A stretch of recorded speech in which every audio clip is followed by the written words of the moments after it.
திருப்பதி ஏழுமலையான் கோயில் லட்டில் மிருக கொழுப்பு சேர்க்கப்பட்டது கண்டறியப்பட்டதால் அதற்கு பரிகாரமாக கோயிலில் சிறப்பு சாந்தி யாகம் நடத்தப்பட்டது. ஜெகன்மோகன் ரெட்டி ஆட்சியில் லட்டு தயாரிக்க மிருக கொழுப்பு பயன்படுத்தப்பட்டதாக ஆந்திர முதலமைச்சர் சந்திரபாபு நாயுடு குற்றம் சாட்டியிருந்தார். லட்டை ஆய்வுக்கு உட்படுத்திய போது மிருக கொழுப்பு கலந்திருப்பது தெரியவந்தது.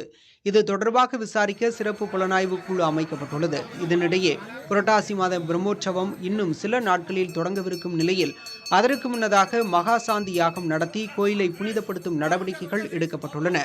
அதன்படி தலைமை அர்ச்சகர் ராமகிருஷ்ண தீட்சிதர், 8 அர்ச்சகர்கள், 3 ஆகம ஆலோசகர்கள் தலைமையில் காலை 6 மணி முதல் 10 மணி வரை யாகம் நடத்தப்பட்டது. இந்த யாகத்தில் வைக்கப்பட்ட புனித நீரை பிரசாதம் தயாரிக்கும் மடப்பள்ளி உள்ளிட்ட இடங்களில் தெளிப்பதன் மூலம் தோஷங்கள் நிவர்த்தி அடையும் என செயல் அதிகாரி ஷியாம்லா ராவ் தெரிவித்துள்ளார்.